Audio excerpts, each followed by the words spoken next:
नमस्कार, मैं हूं आपके साथ राधा अग्रवाल और आप देख रहे हैं भारत एक्सप्रेस। रामनवमी पर आप सभी को हार्दिक शुभकामनाएं। भगवान राम के जन्मोत्सव को रामनवमी के तौर पर मनाया जाता है। भगवान राम भगवान विष्णु के 7वें अवतार हैं, जो रावण का अंत करने के लिए पृथ्वी पर मनुष्य रूप में अवतरित हुए थे। असुरों का अंत करने के लिए अवतार लेने वाले भगवान राम के जन्मदिन को उत्सव के रूप में मनाया गया और ये परंपरा सदियों से चली आ रही है। आज रामनवमी के मौके पर पेश है हमारी एक खास पेशकश, सबके राम। अयोध्या की भव्य तैयारी।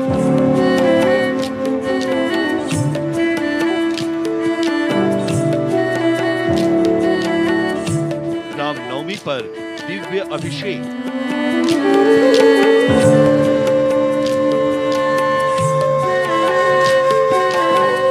सूर्य वंश के सूर्य राम।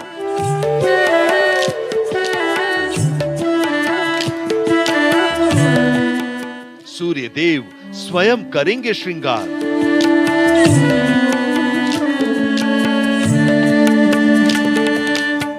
आज ही हुआ था भगवान राम का जन्म।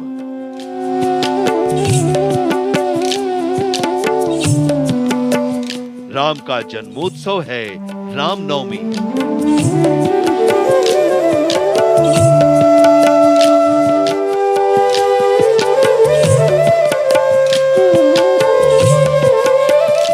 भगवान विष्णु के अवतार भगवान राम।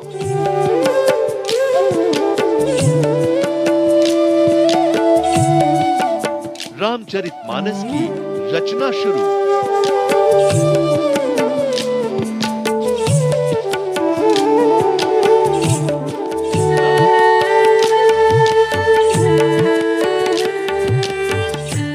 अयोध्या में रामनवमी का उत्सव हमेशा से ही लोगों में नई ऊर्जा का संचार करता रहा है, मगर इस बार अयोध्या में ये उत्सव बेहद ही खास है।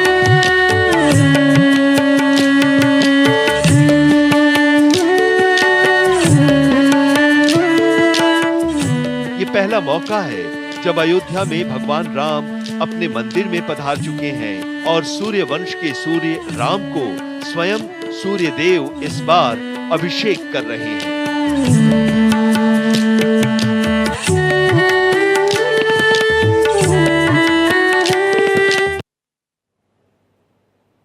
भगवान राम का अवतार मानव कल्याण के लिए था, मनुष्य को आसुरी शक्तियों से मुक्त कराने के लिए था, एक ऐसे सामाजिक ढांचे को कायम करने के लिए था जिसमें सद्भाव हो, एकता हो, भाईचारा हो और सामाजिक न्याय की व्यवस्था हो।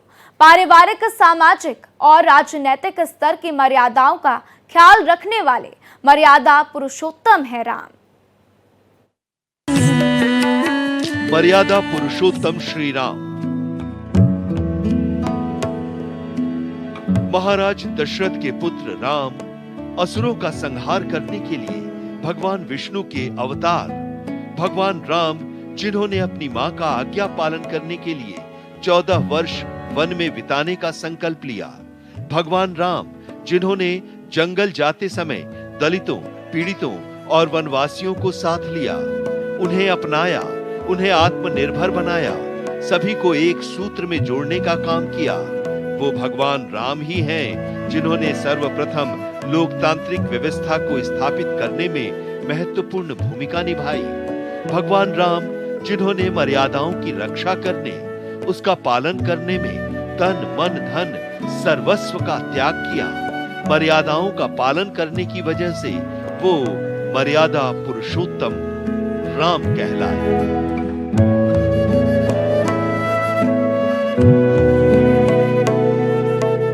बहुत अच्छा लगा, बहुत अच्छा लगा। मन प्रसन्न हो गया, आत्मा तृप्त हो गई। जी जी, अभी नवमी है। नवमी के ख्याल से हम लोग वो किए थे, जो जाकर अयोध्या में दर्शन करेंगे, अच्छा लगेगा ना। मंदिर तो इंटरनेशनल लेवल पर भी ऐसा मंदिर कहीं देखने को नहीं मिलेगा। इतना अद्भुत कलाकृति की गई है और हो रही है। अभी तो बहुत विस्तार बना नहीं है, पूरा बन जाएगा तो अब देखने योग्य मंदिर, बहुत भव्य मंदिर बने।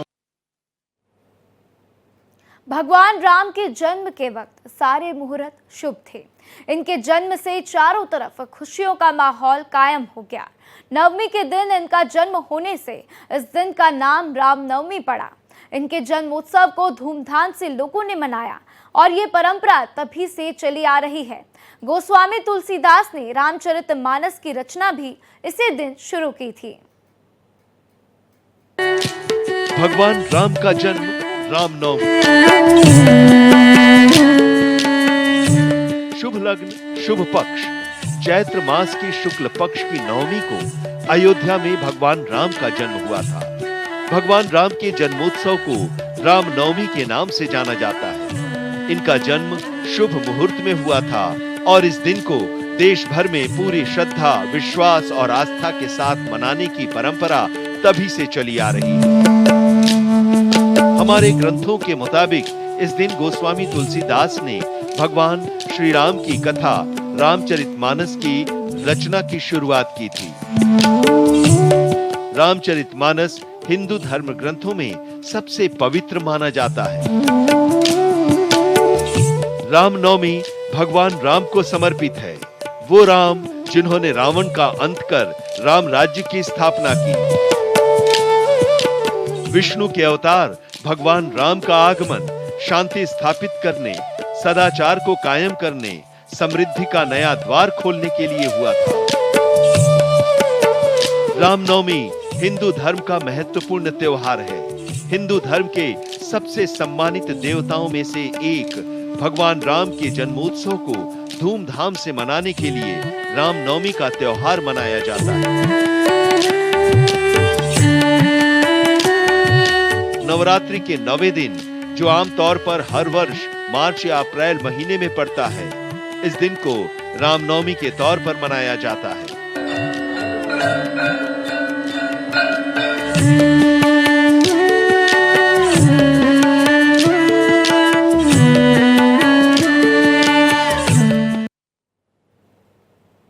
राम अवतार की कहानी का संबंध लंका के असुर राजा रावण के अंत से है।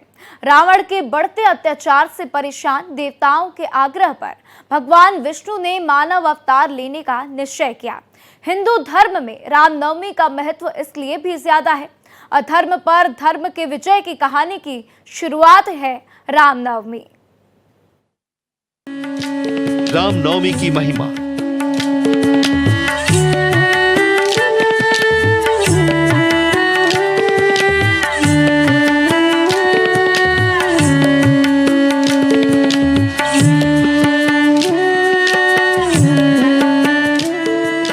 भगवान राम श्रेष्ठ हैं। पुराणों और शास्त्रों के अनुसार राम का नाम भगवान राम से भी बड़ा है। देवाधिदेव महादेव भी भगवान राम का गुणगान करते हैं, उनके नाम का जप करते हैं। कथा के अनुसार राम का नाम भव सागर को पार करने वाला है। राम नाम का जप करने वालों पर कोई भी परिस्थिति हावी नहीं होती। मोक्ष की प्राप्ति का सबसे सरल और सर्वोत्तम नाम का जप राम ही है। रामनवमी राम की महिमा को जानने, उनका गुणगान करने, सरल, सहज और शालीनता के स्वभाव को अपनाने का दिन है। भगवान राम की कथा अनंत है। इनका श्रवण करने मात्र से इनका आशीर्वाद मिल जाता है। रामनवमी की महिमा अपरंपार है। भगवान राम मानव जाति के तो आराध्य देव हैं ही, वो देवताओं के लिए भी पूजनीय हैं।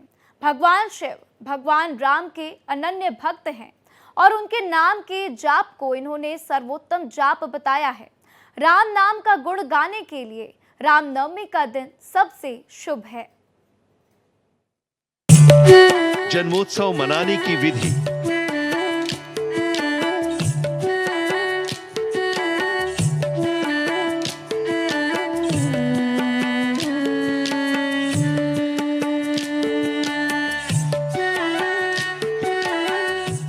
रामनवमी एकमात्र त्योहार है जिसमें भगवान राम की बाल रूप में पूजा की जाती है। बालक रामलला को झूले में विराजमान किया जाता है और फिर उन्हें पूरी तरह से सजाकर रामलला की पूजा अर्चना की जाती है। खीर, फल, मिष्ठान, पंचामृत, कमल, तुलसी और फूल माला अर्पित कर उनका गुणगान किया जाता है। इनके इस अवतार रूप की पूजा में रामचरितमानस, रामायण, राम रक्षा स्तोत्र, बजरंग बाण और हनुमान चालीसा के साथ ही विष्णु सहस्त्रनाम के पाठ का विधान है। इस मौके पर पवित्र नदियों में स्नान कर भगवान राम की पूजा को भी महान कल्याणकारी माना जाता है। रामनवमी का त्योहार देश भर में आस्था और उल्लास के साथ मनाया जाता है। अलग अलग जगहों पर आयोजित इस त्योहार में सभी धार्मिक तरीके अपनाए जाते हैं। रामनवमी पर भगवान राम के बाल रूप की पूजा की जाती है। इनका बाल स्वरूप बेहद ही मन को लुभाने वाला है।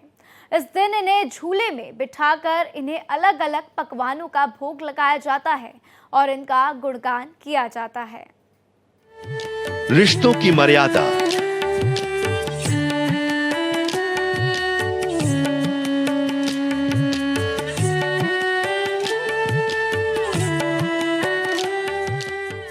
रिश्तों की मर्यादा क्या होती है, उसका किस तरह पालन करना है, इसका पहला पाठ भगवान राम ने ही सिखाया। कर्तव्य पथ को अपनाने में किसी भी बात की परवाह न करना ही राम होना होता है। वो भगवान राम ही हैं जिन्होंने मर्यादा का पालन करने में इतनी सहजता दिखलाई जिसकी कल्पना तक नहीं की जा सकती। भाई भरत द्वारा अयोध्या लौट जाने के आग्रह को ठुकराते वक्त भी इन्होंने भाई के साथ रिश्ते की मर्यादा का ख्याल रखा। मां के मिलने के लिए आने पर सबसे पहले कैकेयी का आशीर्वाद लेकर उनका मान बढ़ाया ताकि उन्हें इस बात का एहसास हो कि उनके प्रति भगवान राम का मन पूरी तरह से पावन है।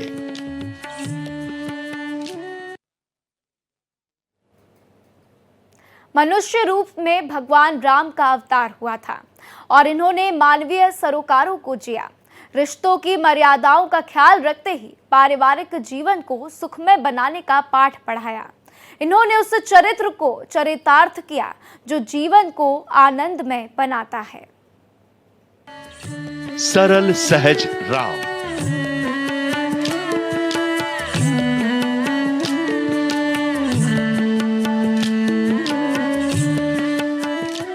राम सरल हैं, सहज हैं, साधक हैं, साध्य हैं और इसीलिए वो सबसे बड़े आराध्य हैं। राम की सरलता आसान नहीं है, उनकी सहजता को सहज नहीं माना जा सकता।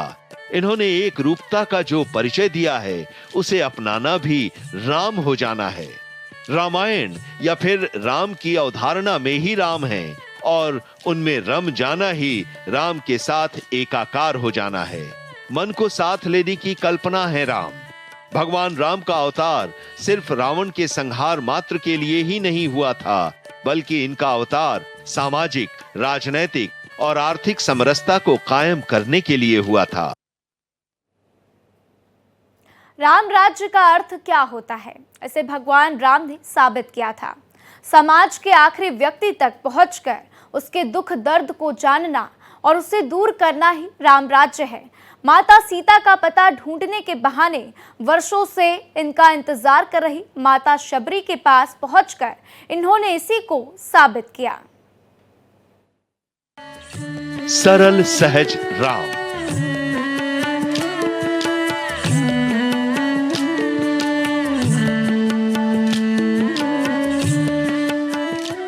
राम सरल हैं, सहज हैं, साधक हैं, साध्य हैं और इसीलिए वो सबसे बड़े आराध्य हैं। राम की सरलता आसान नहीं है, उनकी सहजता को सहज नहीं माना जा सकता। इन्होंने एक रूपता का जो परिचय दिया है उसे अपनाना भी राम हो जाना है। रामायण या फिर राम की अवधारणा में ही राम है और उनमें रम जाना ही राम के साथ एकाकार हो जाना है। मन को साथ लेने की कल्पना है राम। भगवान राम का अवतार सिर्फ रावण के संहार मात्र के लिए ही नहीं हुआ था, बल्कि इनका अवतार सामाजिक, राजनैतिक और आर्थिक समरसता को कायम करने के लिए हुआ था। रामनवमी और महानवमी में अंतर है। महानवमी में मां दुर्गा के अलग अलग 9 रूपों की पूजा की जाती है, वहीं रामनवमी भगवान राम का जन्मोत्सव है। भगवान राम ने लंका विजय से पहले जिस शक्ति की पूजा की थी वो मां दुर्गा ही थी। लंका विजय के लिए मां दुर्गा की पूजा करने की सलाह भगवान राम को जामवंत ने दिया था। कथा के अनुसार माता के आशीर्वाद से रावण पर विजय प्राप्ति संभव हो पाई थी। रामनवमी और महानवमी। भगवान राम का जन्मदिन रामनवमी है, वहीं मां शारदीय नवरात्रों में आता है महानवमी। दोनों ही हिंदू के महत्वपूर्ण त्योहारों में से एक है। महानवमी नवरात्रि के 9 दिनों के अंत में मनाया जाता है और मां दुर्गा की पूजा के लिए समर्पित है। कथा के अनुसार भगवान राम ने रावण पर विजय प्राप्त करने के लिए शक्ति यानी मां दुर्गा की आराधना की थी। मां से आशीर्वाद प्राप्त करने के बाद रावण विजय की गाथा पूरी हुई थी। इस तरह से महानवमी और रामनवमी के बीच का सीधा संबंध है। दोनों ही त्योहारों की महिमा इसलिए भी ज्यादा है। चैत्र मास की नवरात्रि के समापन के बाद ही रामनवमी का पर्व आता है। भगवान राम सबके जीवन में शुभता लाने वाले हैं। रामनवमी का त्योहार हर किसी के जीवन में खुशियां लाए और सभी विघ्न बाधाओं का अंत हो। इन्हीं शुभकामनाओं के साथ सबके राम के हमारे इस खास पेशकश में इतना ही। बाकी की खबरों के लिए बने रहिए भारत एक्सप्रेस पर।